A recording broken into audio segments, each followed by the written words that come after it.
Welcome back to the Commanders Declassified podcast, your favorite podcast about the Washington Commanders, and the only podcast that doesn't have background music while we're talking, at least not this week. If you have not already, like, comment, subscribe. Yes, we heard you. Yes, we know you hated the background music. We hated it too. We are back without any music and all facts all night. Let's say what's up to the homies. Eric, what's going on, man?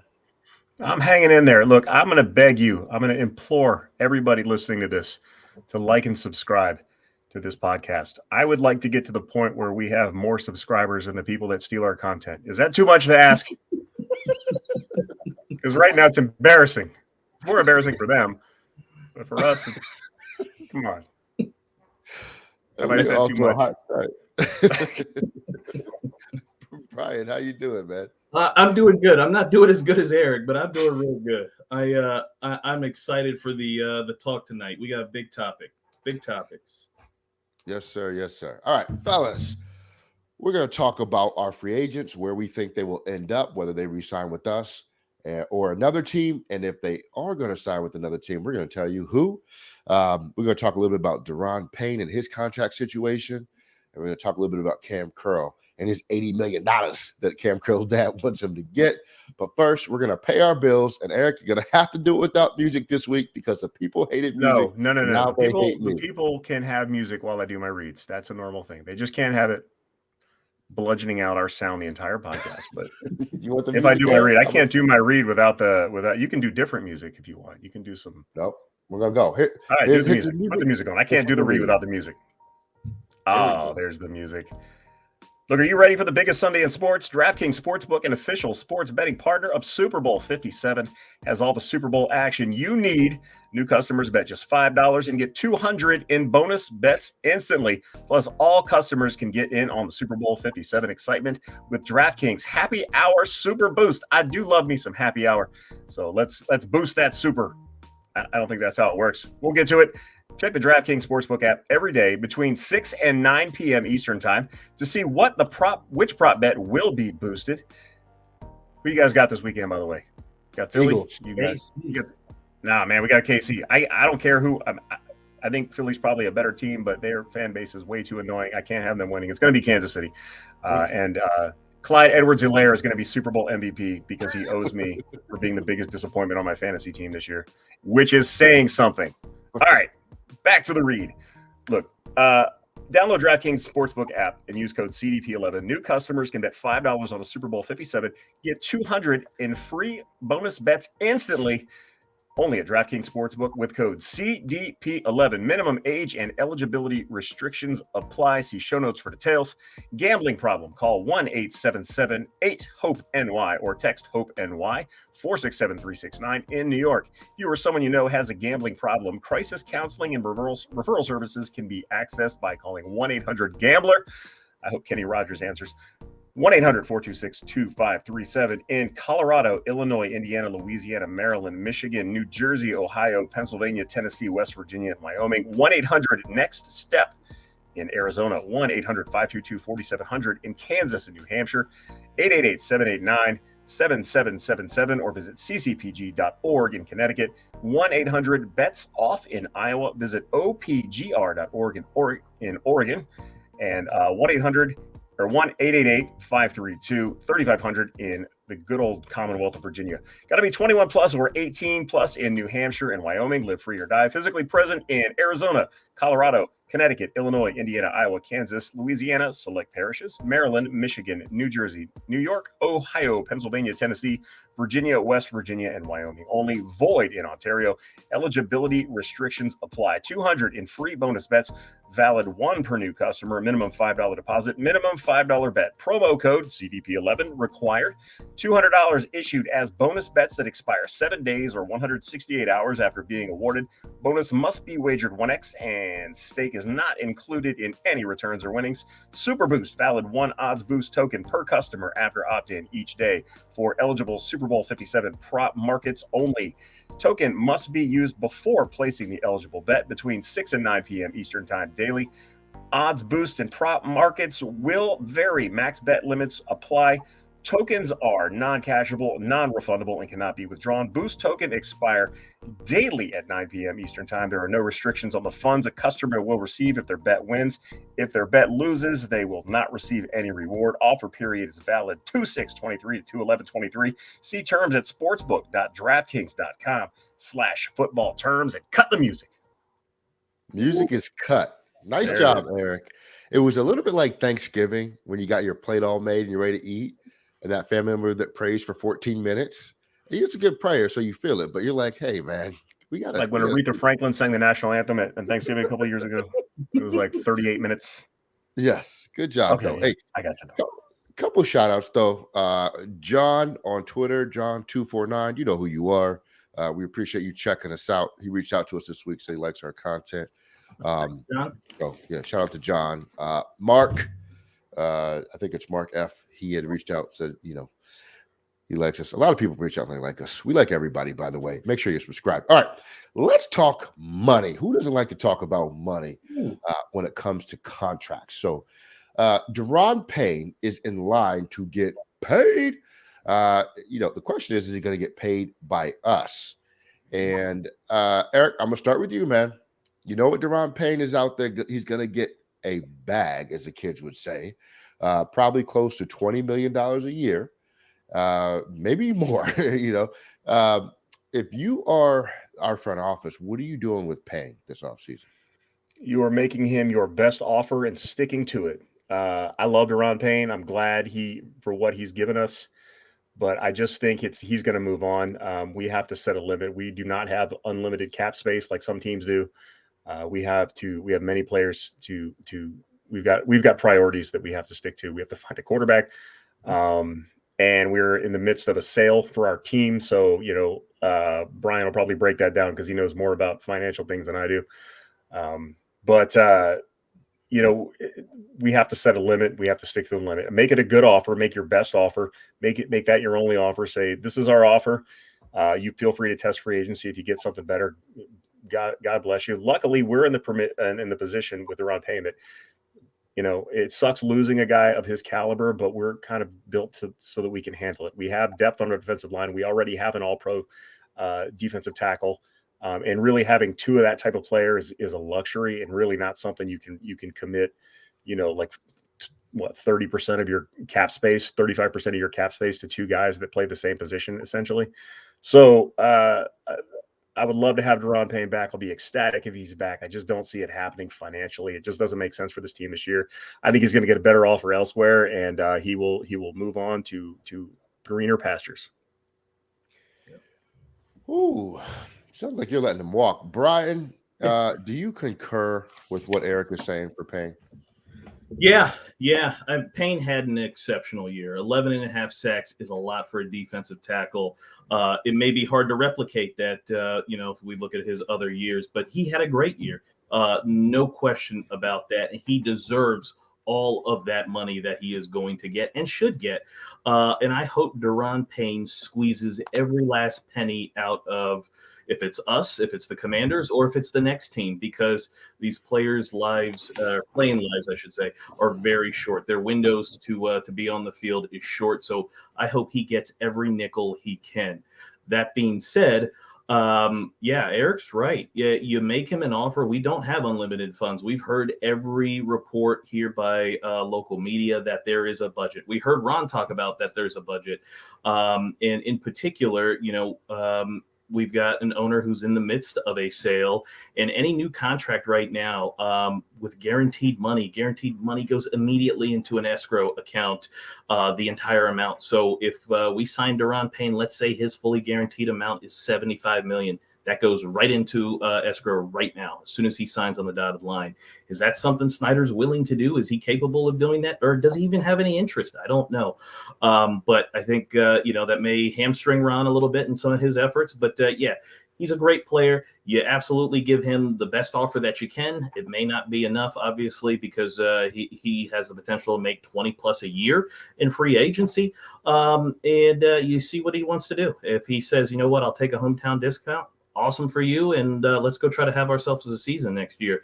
But you can't go over that, because I just don't think we have too many needs on the offensive line that need help, need fixing. We still have depth issues in the secondary, and also too, we've got to get some better edge rush as well too. We need to bring in some additional guys there to back up some of our players, Chase and Montez, who, those are the next two discussions coming up in terms of money. But I'm with Eric. You gotta give him your best offer, stay pat, and if he wants to move on, then you got to take that next step and either trade him or let him move on.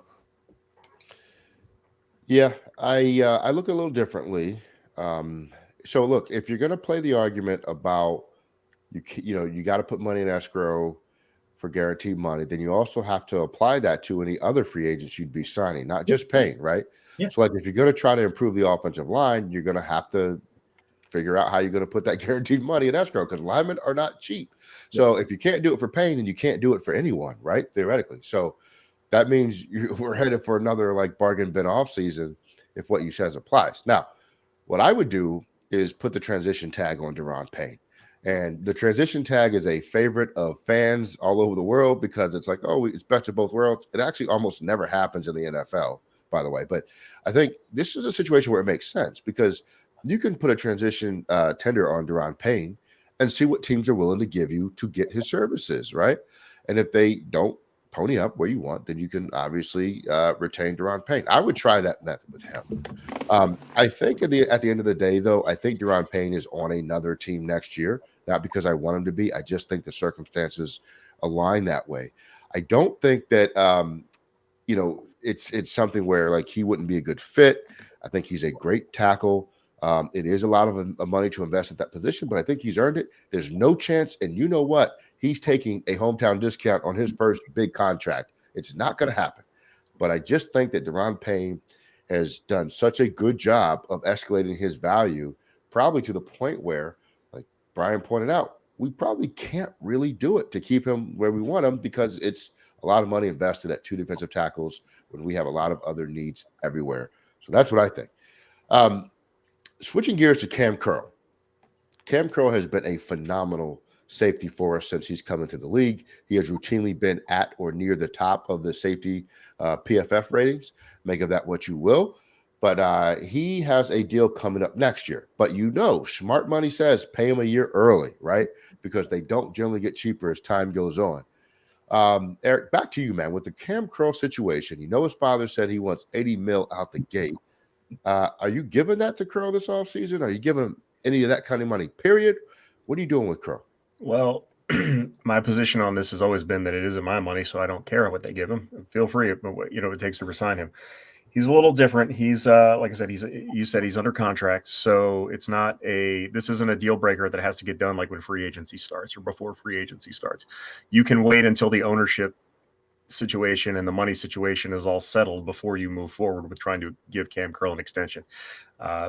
All signs are pointing to the ownership change happening really quickly after the Super Bowl. Like I think you're going to see a lot of news start dropping on that, in the week or two after the Super Bowl, and it hopefully will be wrapped up by March. The financial stuff probably by like June. You can start working on an extension for Cam Curl from that.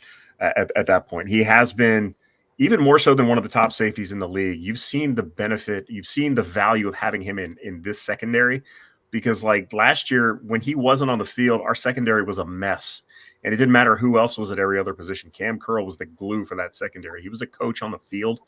So I think he's more valuable to this team than he is to any other team, because just, for that reason, they can't, they lost their defensive backs coach already, and they can't really get in the right position without Cam Curl on the field. So I think it's vital that they do sign him. $80 million. I don't know what the going rate is on a safety. I do know that Cam Curl, while he has been great and PFF says he's great, he's never been a Pro Bowler. He's never been an All-Pro. So he doesn't have those feathers in his cap. Those are bargaining chips. Obviously, Pro Bowls are dumb. Like it doesn't matter because they're just fan voted or whatever. But they are, when it comes to negotiate contracts, it looks better, or you've got, it's another bargaining chip on your paper, and he doesn't have that. But I still think we do get a deal done with him, an extension done. I think we make him one of the top paid safeties in the game, whatever that is. And I think he probably, gets extended 3 years past this coming season, much like Terry McLaurin did last year. And I think it'll take shape probably before training camp starts. Yeah, I think you point out something that I think a lot of fans really undervalue and underappreciate is the fact that Cam Curl was the reason for the defensive turnaround after the first few games. When he came back, it was instantly a different defense. By the way, the top paid safeties, I'm going to give you the top 10 paid safeties in the league and how much they're getting because I don't think there's any way he's getting to 80 million. But Quandre Diggs is at number 10. He's getting an average annual value of 13 million. He has a 3-year, $39 million deal. Marcus Williams from Baltimore, average annual value 14 million, 5 years, 70 million. He was a big free agent prior to the last offseason. Yeah. Kevin Byard, Titans, 14.1 million annually. It doesn't have his full contract terms here. Eddie Jackson, the Chicago Bears, 14.6 million, 4 years, $58.4 million. Buda Baker, Arizona Cardinals, 14.75 million annually, 4-year, $59 million. Justin Simmons, the Denver Broncos, longtime really good player, 15.25 million annually. He had a 4-year, $61 million contract. Harrison Smith, you know about Harrison Smith. Dude is a baller. He's 32 years old at this point, going on 33, but he signed a 4-year, $64 million deal, 16 million annual value. Jamal Adams, boy, do the Seahawks regret this, $17.5 million annually, 4 years, $70 million. Minka Fitzpatrick, one of my favorite players in the NFL, 4-year, $72.98 million, $18.247 million annually. And number one, Derwin James, who, by the way, we took Deron Payne instead of Derwin James, right? Is that correct? I think Yeah. it is. We passed him up. And I'm okay with it. Yeah. He's been hurt a lot. Deron Payne has not missed a game. Derwin James probably missed, maybe not half, but close to half. Like he's missed a lot of time. Yeah. 19.1 million annually, 4-year, $74.6 million a year. Now, here's the deal with Cam Curl, though. He's a box safety primarily, right? So it's hard to give that kind of money to the impact that he has is real, but he plays in the box a lot, at or near the line of scrimmage a lot. I mean, can he play outside the box? Sure. I need to look up his snaps and PFF to really see like where he's lined up most of the time, but I'm pretty sure it's in the box the majority of the time because I think Derek Forrest played the deep safety for a good bit of what last season was. So it's hard to commit that kind of money to a player as versatile as he is who plays in the box. To your point, Eric, though, yes, you don't have to do anything right now. It's prudent business. But with the ownership situation, does that slow us down? Possibly. I would not give anybody as a safety $80 million over a contract term. I just wouldn't do it. But that's me. Brian, what would you do? Without a doubt, when we did the top commanders, I had Cam Curl way up there. I mean, he may have been second or third or something like that behind Jonathan Allen and Terry. He may have been third for me, anyways. And that is because of how smart he is. He plays strong safety. He plays the Buffalo nickel for us, and he plays linebacker for us because we run this 3 safety set. We use 2 linebackers, 1 sometimes, and that additional guy down in the box then becomes Cam Curl. And when he's not there, it's night and day, our defense. So I absolutely would pay him. But this becomes, you just mentioned it, another situation where, hey, do you commit that type of money to somebody who plays at or near the line of scrimmage and is not like an edge rusher type of guy? The one thing I will say about Cam Curl is I know some people say he didn't have the kind of the interceptions or the forced fumbles. And that's true. He doesn't, but he actually stops big plays from happening. Like when he's on the field, there is no, 50-yard touchdown that the defense is giving up because he's out there telling guys where to line up. In one of those games, right after he went out the second time towards the end of the season, that we started to give up big pass plays. Even Derek Forrest even said, I was out of position. I messed up on that. and that's the Cam Curl effect right there. If Cam Curl's on the field, he tells Derek Forrest, "You're in the wrong spot. Move over. You gotta watch this guy." And then some of those plays don't happen, and that's a real thing. And his value is absolutely real. So, do we need to pay him? Absolutely. How we do that, I don't know. Not with this situation that we have here going on, but I think that does kind of help us a little bit because we do have some time. But we do need to pay him because we've seen the difference our defense is. And maybe, Derek Forrest with some more games, kind of gets to that level, and his understanding of the game grows to where he's not, kind of so dependent on Curl to know kind of what to do or what to look for. But it's obvious his importance extends far beyond just him playing the Buffalo nickel or him playing down in the box. He has a legitimate impact on the rest of the DBs and where they line up. I mean, everybody played well while he's in there. I mean, St. Juice, like everybody is out there. Nobody was like looking around. There was no missed assignments.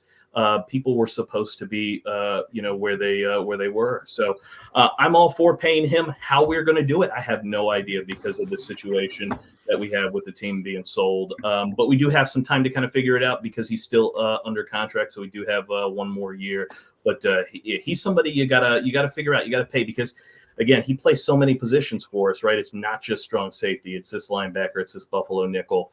I just think he's an excellent player. One thing I would not be surprised is if he stays away from organized team activities, much like Terry did last year, because this is, I think while you can get a deal done once camp starts, it's a lot harder, and the injury risk is there, and I think it becomes much more. The player has much more leverage once camp starts because or they have much more motivation to get paid. So. Yeah, don't be surprised at all to see Cam Curl stay away from organized team activities and mini camps until everything gets resolved, which I think it will. I do. Yeah, I got a curveball with Chris Harris, defensive backs coach, leaving to go to the Titans. Does that sway Cam Curl's thinking? Does he follow him there in a year because that was his position coach, and he apparently is very popular within the NFL? Is there you guys give any kind of credence to that? Nope. They're going to go where the money is, and especially as a 7th round pick, no chance. He's going to go where the money is. Yeah, and there's no guarantee Chris Harris is going to be wherever he's going to be next year or after next year either. I mean, he's officially hasn't even been accepted the job at Tennessee because he's still interviewing for defensive coordinator position. So we don't know how that's going to go. Like I said, those guys get fired all the time. So he's hot right now. Doesn't mean he's going to be hot in 2024. Yep. All right. Cam Curl last year, 41 snaps at D-line. 368 snaps in the box, 112 snaps at slot, 17 snaps as an outside corner. Wow. And 189 snaps at free safety. So he truly does play all over the field, but he is primarily a box safety. Woo. Okay. Cam Curl gets some money. You guys laughed at me when I said they'll probably let Cam Curl rush the passer this year. Apparently they did. You said 46 snaps at defensive line. Wow. Yeah, I believe it was 41 at defense. 41 snaps. Wow. That's right. And that's per PFF premium stats. That's right. We pay for it, baby. Man, look at us high rollers.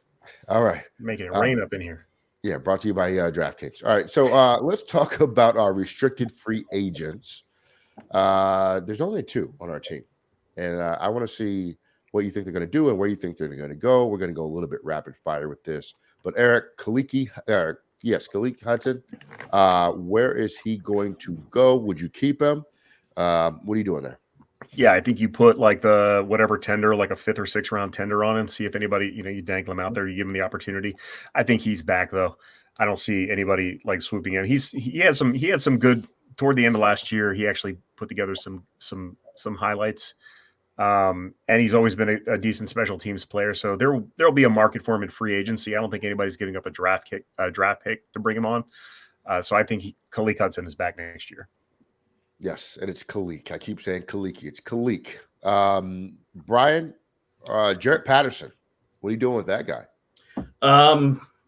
We give him a big hug and send him on his way. I think I think he'll be on his way. He's been a fringe guy. He made the roster one year. He didn't make it this year. I just don't know if there's enough there. I mean, great story, local guy.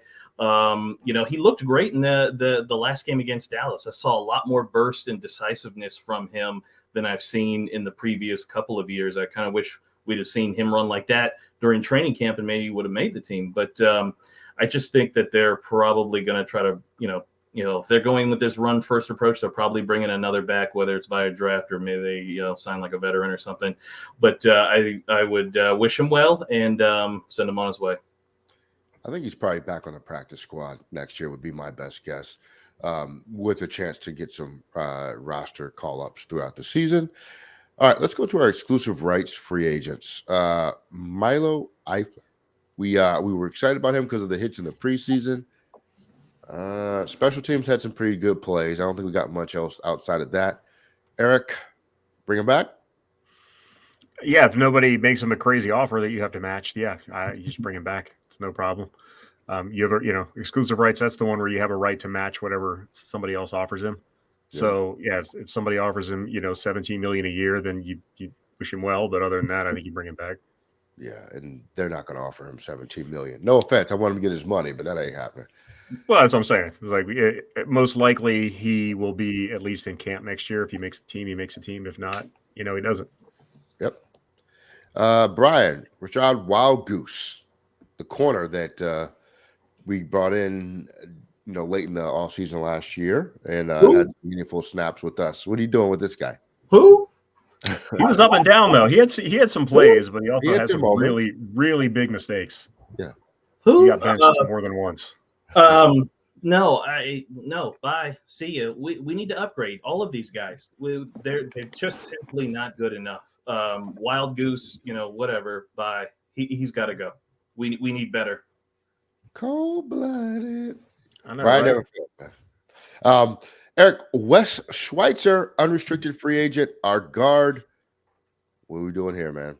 You let him test the market. He has been a pretty big factor when healthy on our team, but the key word there is when healthy, and he's another one who's aging a little bit. I like Wes Schweitzer. I think that this team needs to upgrade at guard just in general, on the right side at least, but he's been a valuable swing player between guard and center, both guard spots and center. So there's definite value for him. I treat him kind of like I treat Payne. I mean, you make a budget, you decide what you want to pay him, and you let him decide whether he wants to take it or not. If he's not here, do you have a team where you could see Schweitzer ending up at? Boy, any team that needs an offensive, any team that needs a swing guard, which is pretty much any team in the NFL. I can see him. The value for him, this is going to be cliche. I'm probably going to say this a lot, but now that Scott's with the Raiders, that's a team that may incorporate some of his running plays. Well, no, he's the passing game coordinator. Scrap that. Any place. I mean, I can see, he's been a valuable piece in West Coast, like zone blocking schemes in Atlanta and early on in under Jay Gruden here. I think Jay Gruden brought him in. So he knows that scheme. So there's plenty of places he can go. I don't know anyone in particular. He's basically, a swing guard, I think, is always going to be employed in the NFL, a guy who can play all three interior line spots. So I don't think he's going to have a problem finding work. It's just about him taking the best offer. And honestly, I think he comes back next year, probably on like a 1-year deal. But that's just me. Yeah. He's one of those guys who can play in the zone or the gap power scheme like what we run here. So, I mean, any offense, he'll have value. So he'll definitely be able to get a job elsewhere if he says he wants to go. But hopefully he's back here because he's been valuable when healthy. Yeah, he'll be with the Jaguars. That's my prediction. Deron Payne, Brandon Sheriff. Sheriff's going, or Payne's going to Chicago. I was going to say the same. You can put that in ink. Yep. Bears fans love him. They've been talking about Payne for months now. The Bears fans. Yeah, and they have like $100 million in cap room. So yeah, that's right. He's going to. I'd be amazed if he doesn't end up in Chicago. He'll get his bag. Trey Turner, Brian. No, go home. Go home. Go somewhere else. It can't be here. The play was not good enough. It was not good enough from the start of the season. It got slightly better, but it wasn't even average. His time is done. He was a good player for a very long time. It just it ran out this year, and it ran out quick. He's got to go. Yeah, I could see him retiring. Actually, he'll be 30 this season, believe it or not. But yeah, Eric, Cam Sims, do we bring him back? If not, what's a good fit for him in your mind? He's coming back on a 1-year deal. He's Yeah. he's a commander for life. Oh, I yeah. don't say he's just always going to be around in training camp. I think he will re-sign. Like I said, unless Scott Turner wants to pluck him, but Scott Turner barely played him last year, so I don't think so. Yeah. I just, I think he provides more value here than he does to other teams. He knows our schemes. He's I guess he did know our team. He's a special teams ace with our guy. What's his name? Who's our special teams guy? Nate Katzer. He's been with him for 3 years. Like, I think that, I think he's just a commander for life. I think he comes back on a 1-year vet minimum deal. He's going to the Chargers. They're going to let go of Keenan Allen. They got some other wide receiver cuts they got to make. I hope Keenan Allen's coming here. He won't be, brother. But I think Cam Sims goes to the Chargers along with DeAndre Carter.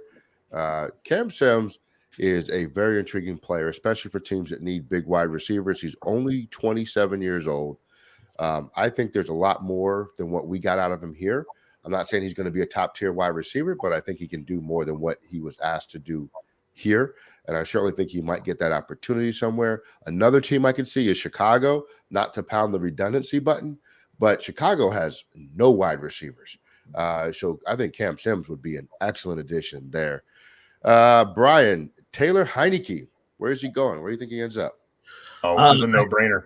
I can't believe you didn't give me this one. I'm really pissed. Yeah. So the backup job in San Fran, they're going to be in need of a quarterback. Right. Purdy had Tommy John surgery. I mean, he's going to be out for a year. Jimmy Garoppolo's gone, and the other guy is recovering from some kind of injury. So they've got essentially one quarterback on the roster. They're going to need somebody. Are they going to draft somebody yet again? I doubt it. So I think Taylor Heineke goes there, and he's the backup, and he probably plays if guys aren't healthy ahead of him in terms of Trey Lance. But also, obviously, with the Raiders, that could be a place where he goes and is third string backup. Who knows? He may overtake Jarrett Stidham, but I doubt that because that is the coach's favorite there with McDaniel. But I like San Francisco. Man, he has been everywhere Scott Turner has been, and that is not going to change. He's going to the Raiders. I like San Francisco as a landing spot too for Taylor Heineke. It makes too much sense. I hear you about Scott Turner though. Trust me, I hear you, but I don't know. Minnesota, Carolina, DC. Scott Turner is the only coach that came to his pro day. He's going where Scott goes. He is going where Scott goes. The Raiders Scott is going to be all up in McDaniel's ear about why they need to sign. Yeah, the Raiders already have a Heineke, and that's Jarrett Stidham. I mean, they brought him from New England because he knows. Bite your tongue. He knows the system. He knows Jarrett Stidham is no Taylor Heineke. There's no legend of Jarrett Stidham. It's true. Unless you're at Auburn. It doesn't count. That's true. Eric, F.A. Obata. What's happening? F.A. Obata's coming back here. He's a situational pass rusher. He played actually pretty well last season. He may get some sniffs from teams like Pittsburgh or like Arizona that might need pass rush help. But I don't think he's going to be in high demand. I think he ends up back here. Yeah, he had two in camp. I don't know that he's guaranteed to make the roster, but I think he's with this team. Yeah, he still has some growing to do, but I think you saw enough last year to make you want to develop that more. We shall see. Brian, Tyler Larson, one of your favorite players on the offensive line, was hurt a bunch this year. What's happening with Tyler Larson? He was one of my favorite players. When you're a backup center and you're constantly hurt, your value becomes extremely low. And that's what Tyler Larson has been. 2 years in a row, he's been the backup center, and 2 years in a row, he's been hurt. Backup center is one of the more important positions on the team because if your center goes down, it can really kind of ruin your offense and your whole offensive line production. And we've seen that up close with Chase Roulier going down 2 years in a row with some brutal leg injuries here. So you can't be a backup and not be available. So he's going to be moved on from. I don't know where he'll go because he is older and he is injury prone. Now it seems like he's getting injured every year. So I don't think he'll be back here, though. I think he's going to Cleveland to compete there with their offensive line. Eric, David Mayo. Where is I thought he? you were going David Bata for a second. David Mayo. If he's in the league, it's going to be here. He's another special teamer. That's his value. I don't want to hate on David Mayo too much because it's not his fault that the guys that, the front office didn't go out and get somebody. It's not his fault that the guys in front of him couldn't stay healthy. He did his job as best he could. He's not somebody you can count on as like an every down starting linebacker, in my opinion. I'm no expert on linebacking. It's a disclaimer, but I don't see, if he's playing, I think he's back in DC next year. Yeah. Best I can tell you. Those are Ron's guys. Ron's going to go down with the ship with his guys. He's a Ron Rivera guy. Yeah, they're not going. Yeah, he's back. I agree. Speaking of which, John Bostic, Brian, where's he going? He'll be starting by week 2 next year. Unfortunately, no. I would love to say that he's going to the Texans. He's going to some other team, but be realistic. Ron loves these guys. He's coming back. Ron cut him last year or released him, and he waited all preseason right up until the last minute, and then he signed him back. So he's not going anywhere because we aren't going to sign any linebackers. We run like a one linebacker or half a linebacker set.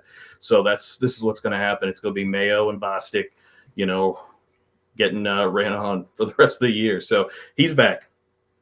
Yeah, I think he's probably somebody that they don't re-sign right away and like mid-season or like week 2 when his contract's not guaranteed. You bring him back.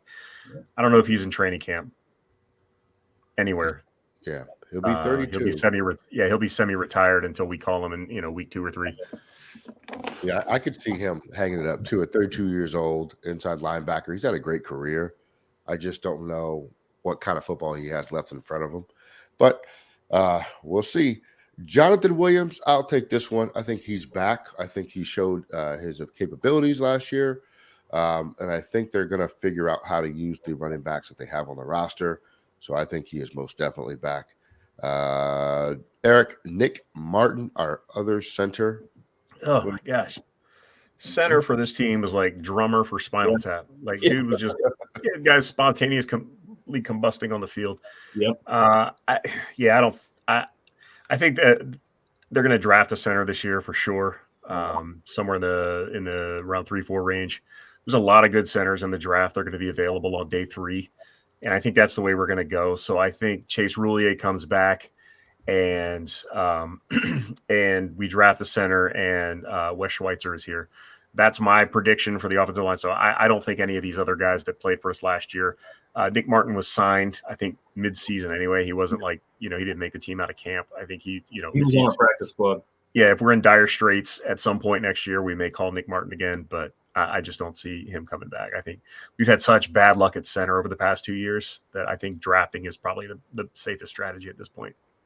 If we bring Roulier back, he's got to be restructured. I mean, he hasn't played any games in 2 years. We can't just bring him back, right? He's got to be one of those candidates to be restructured if he comes back. What about Jeremy Reeves, Brian, our safety and special team ace? Oh, he's going to get a deal from us. He'll be back. It may be a 2-year deal. It's not going to be anything huge. He's a special teams player. But think about this. Ron cut him, the last couple of years. And in his first year making the roster, he's a Pro Bowl starter for special teams, and he's an all-pro special teamer. Awesome job he did this year, especially after Ron told us that Troy Apke was the best special teamer in the NFL. So he has done a really good job. He earned himself a contract. It's not going to be a huge contractor. He's a special teams guy. But, yeah, he's going to get like a 2-year deal or a 3-year deal from us. He's back. He's Good an for him. all-pro special teams guy, so That's Oh right. yeah, all not just a pro. good special teamer. He's an all-pro special teamer. So Yeah. I That think he'll be man back is at a. It won't be a like a blockbuster deal, but it'll be a deal where hopefully Jeremy Reeves doesn't have to worry about life after football. Yeah, right. he's coming back. That would be best. Exactly. Absolutely. Eli Wolf, the tight end, he's going to Wall Street. See what I did there? Wolf I of see Wall what you Street. did there. You see it? One All of right. us. I don't even know who that is, honestly, but good luck to that guy. Eric, we'll finish up with Cole Holcomb, Ooh, our that's a big one. athletic linebacker. Man, this one's got some weight to it. What are you doing with Cole Holcomb? Yeah, this one's an interesting one. I am of the opinion that Cole Holcomb is going to move on this year. I think they will make an effort to re-sign Cole Holcomb, but his injuries last year, and he has never been one of the favorites of this podcast. Let's be honest. I think I like him more than the other two hosts of this show do. I think he will get a deal. Somebody will pay him. A fast inside linebacker who can't cover. I don't know. It sounds like he could go to Dallas, honestly. But yeah, actually, wouldn't surprise me to see somebody else in the NFC East, like Dallas or New York, to pick him up. But I think that we will draft a linebacker to replace Cole Holcomb. And actually, I don't think Cole Holcomb will be on this team next year. Wow. Green Bay. He's going to Green Bay. Green Bay is a good choice. Yeah. Yeah. Joe Barry special. Joe Bird. All right. So look, tell us in the comments where you think these free agents are going to end up next year. I know you guys will probably think a lot more will come back than we do, and you're probably right because that's how Ron Rivera operates, right? Keep everybody employed. This week on Twitter, we put out a couple polls, and I want to get you guys' thoughts on it. Brian, we asked on Twitter at Declassified WFT, which one of these QBs did the organization shaft the most, meaning lack of opportunities and or lack of supporting cast? Yeah. The choices were Patrick Ramsey, Jason Campbell, Brad Johnson, and Todd Collins. Which one would you have said there? I would have said Jason Campbell, right? Like he probably, I think, had the most.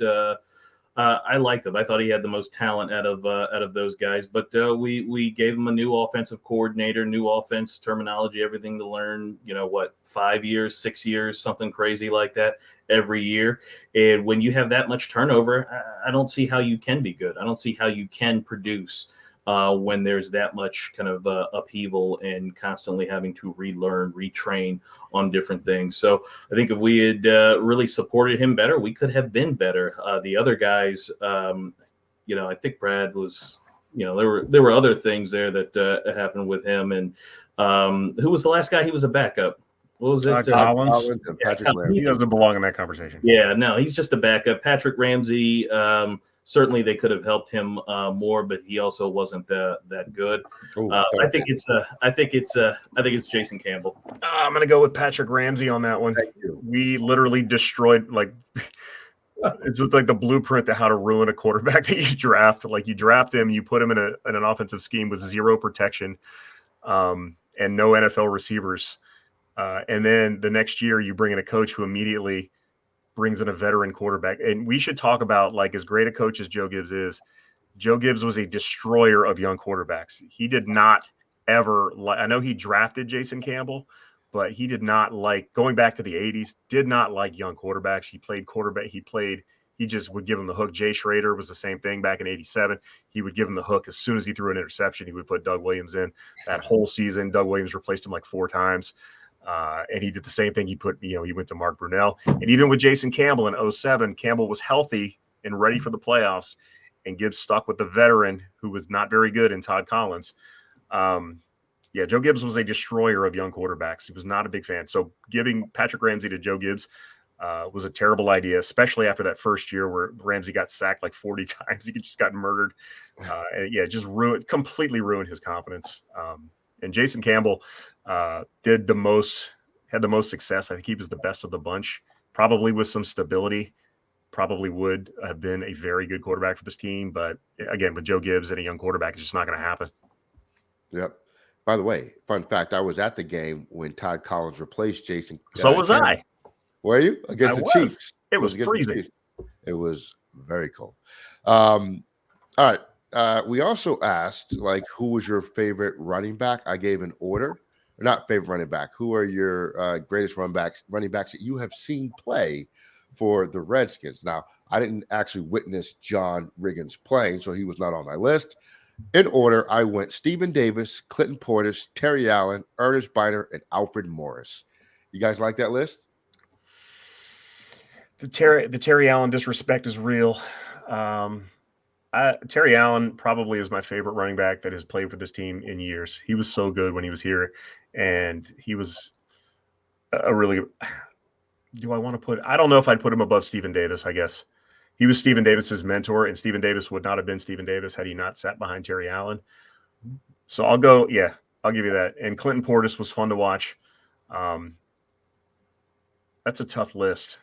Ernest Biner, nostalgia-wise, is more important than actual like production. He had 3 seasons of almost 1,000 yards. He had like 2 of 1,000 and one of like 999.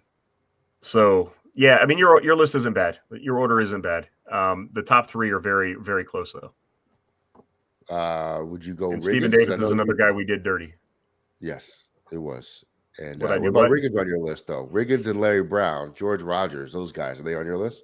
So Riggins, Larry Brown, I don't remember. I was too young to watch Larry. Riggins, I only really remember from like the last 2 years that he was in the league, like 83, 84, and 85 when he was just a shell of himself. So I can't put him up that high, even though in 83 he was amazing. But I can't put him because of just the I only remember very old John Riggins.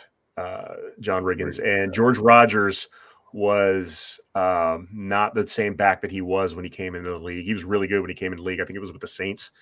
By the time he got to DC, he was very much like he was a running back by committee type back. One guy I'm disappointed that you left off is Gerald Riggs, who was very fun to watch for this team. Again, he was not the same player he was in Atlanta, and him and Biner were a fantastic backfield. And then when you added Ricky Urbans, who you also left off, that 91 backfield was amazing. So I would put those guys low because I was very young.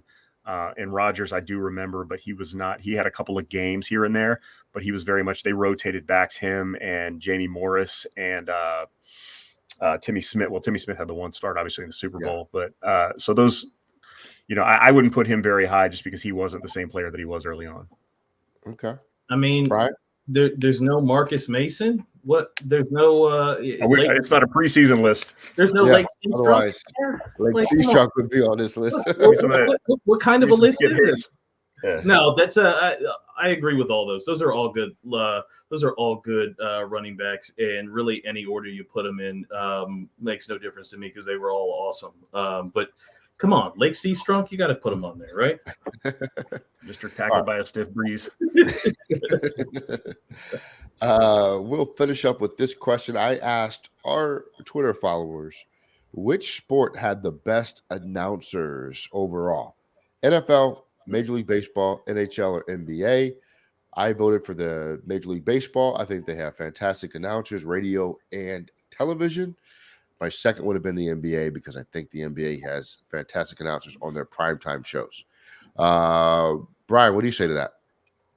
No, it's. Have you guys ever watched the Premier League? Like those announcers, like everything that they do is like a championship moment. The ball travels like 4 feet. Oh, they're yelling. It is like life or death. The ball traveled 4 feet, changed possession like 3 times, and it is, an uproar. Those announcers keep you on the edge of your seat, and nothing has happened yet. The ball hasn't even passed midfield, and they have you hooked and enthralled into the game. So, Premier League announcers.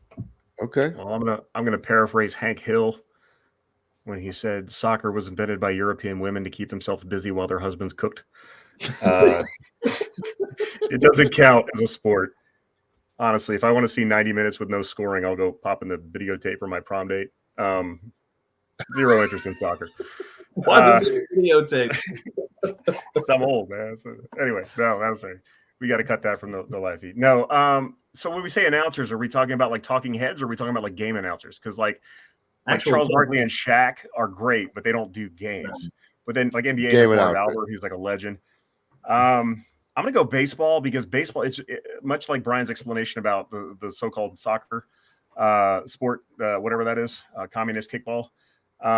It's really hard to make a baseball game interesting. Like if you're like even watching it, like it's hard to make a baseball game interesting. And baseball announcers do a really good. And I'm going to give props. MLB Joe Buck is like a million times better than NFL Joe Buck. Joe Buck is gold on Major League Baseball. He's a really good baseball announcer, far better than football. So yeah, I'm going to go with MLB. Outside of Marv Albert, I couldn't even tell you another NBA announcer. Other than like Drew Gooden, who does the Wizards games that I occasionally watch. So I can't really speak to the NBA that much because I all I remember is Jordan Yash. And hockey announcer. Hockey's always fun to watch, but hockey's more fun to watch like on mute.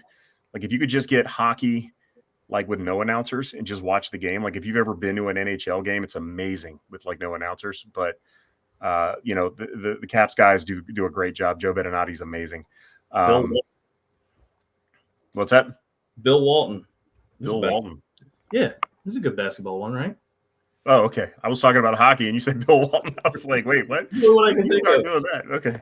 Nah, it was cool. Now I'm gonna go baseball. I'll go baseball. Has the most talented announcers, best announcers. All right, we'll take it. If you have made it this far, and please Bob subscribe. Uecker. He's a legend. Sorry, Bob Uecker's the goat. Yeah, Uecker. amazing. Harry That's Doyle. Right. That's right. All right. Keep it outside. Subscribe. Text this link to the podcast to your friends. Make sure everybody you know is locked in and plugged in. We are out of here, but have a tremendous morning, afternoon, night, day, evening, whenever you're listening to us. Hit the subscribe, hit the likes. It helps us blow up. We are out of here.